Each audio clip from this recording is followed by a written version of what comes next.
Hello everyone, it is now time for race number 7 of Season 3 of EA Sports Supercross 2000. I did my last race at San Diego as Pedro Gonzalez, and this time I'm going to go to the East Coast.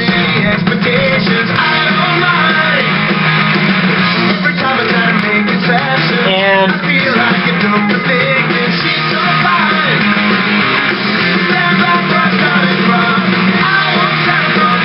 I'm going to go to Pontiac, Michigan, and the rider that I'm going to use for this race is Sebastien Tortelli. Sebastien Tortelli, multi-world Supercross, world motocross champion, and also the 1998 winner of the LA Coliseum opener of Supercross. And also, Sebastien Tortelli took a second place finish behind Jeremy McGrath in the first race here in 2000, where they went up into the stands. Hello everyone, I'm Art Ekman along with David Bailey, and this is one of the most hotly anticipated Supercross events ever. David, the depth of field here could be the best of all time. The best I've ever seen. You have to go all the way back to 1982 to find this much talent. Of course, Sebastien Tortelli happens to have several 250 outdoor national wins to his credit, one of which is the Glen Helen opener in 1999 with a 1-1 sweep. This should be a great race. This should be a great race. And Tortelli, after having a pretty good 2000 season, had nothing but trouble afterwards. Probably when Ricky came onto the Team Honda in 2002. In 2001, he had some bad luck scenes, and I'll explain more in a minute. But there's my lineup, so let's go. The board is up. They turn the board. And the gate is dropped. We are underway with the first heat. Jeff Hennig had a good start, but it's Sebastien Tortelli who got the whole shot. And of course, as I mentioned before, Sebastien Tortelli had some hard luck breaks. One, for instance, at Redbud in 2001 in the first moto. It appeared that he had the moto win over Carmichael in the bag. Unfortunately, his bike ran out of gas with only a few turns remaining. I think about 3 of them. He was credited with a 13th after that. And Pontiac are scraping plastic.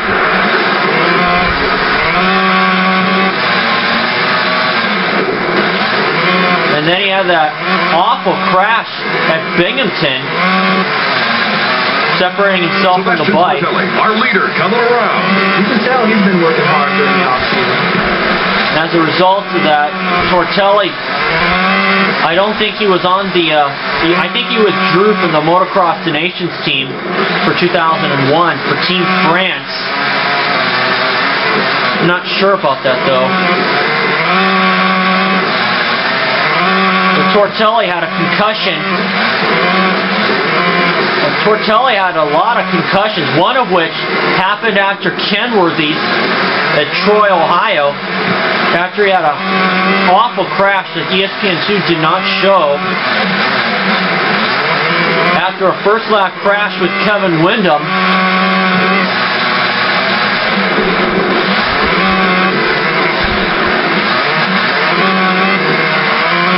So of course the one that...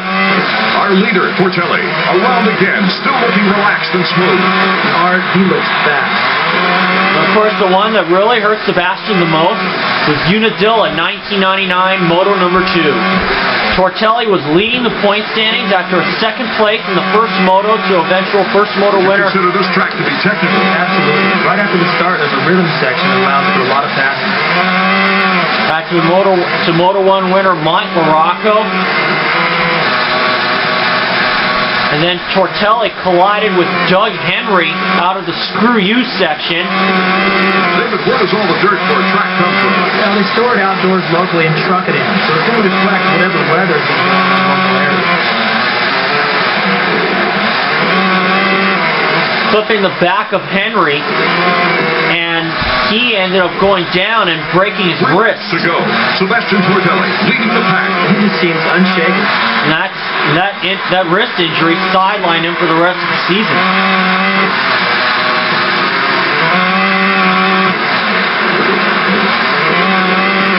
Of course, he would come back. Explain the work section to some of our first timers.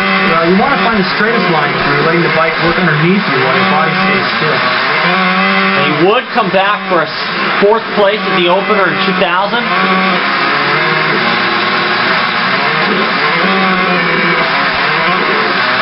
The Tortelli first full season was in 1999. Yeah, sometimes if the rider has a huge lead, he'll start getting stylers from the big jumps just to get the crowd into it. And sometimes they'll do it just to relax. That's the way they ride during the week when the pressure is on. Of course, Tortelli also being a frequent challenger to Carmichael in the outdoor series. 2 laps to go. Tortelli is the current leader. He looks tight right now.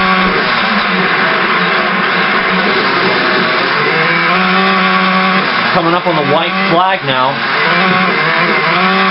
Whoa, they're loving it. Larry Ward gives his fans quite a show.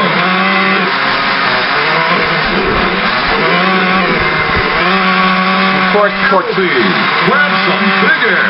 And they're serving pretzels on that flight. Of course, Sebastien Tortelli's career would end after 2005 after he suffered an injury after signing a deal to ride for the KTM Force Show for 2006, but an injury forced him to retire. You got to mix in some lime to try it out. It helps, but the riders know it's still going to get pretty rough. Coming up on Emig. A stylish move by Ward. Oh, I thought it was the last lap. Oh well.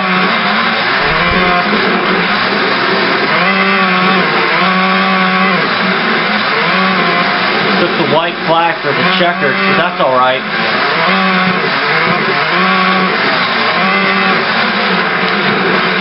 Now Pichon's on my tail.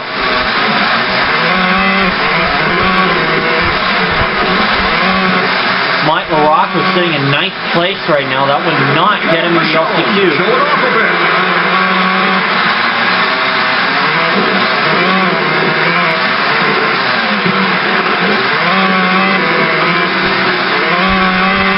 Ward gets him going with his trademark.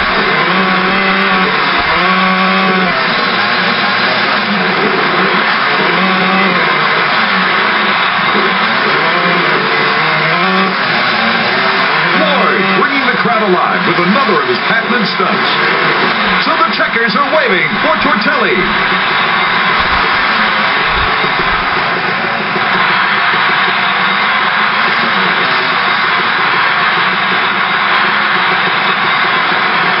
Number 44, Sebastien Tortelli, wins the heat and transfers to the main. We can only hope the main event will be as exciting as that heat. Pichon, though, made it close, especially after I had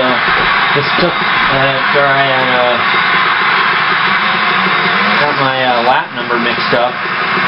But we're going to wait until everybody crosses. We already have our 4 qualifiers. It is Tortelli, Pichon, Ward, and Albertine. Going to the main event, John Dowd will have to go to the LCQ along with several other guys, and I have a feeling that Tim Ferry will be one of them.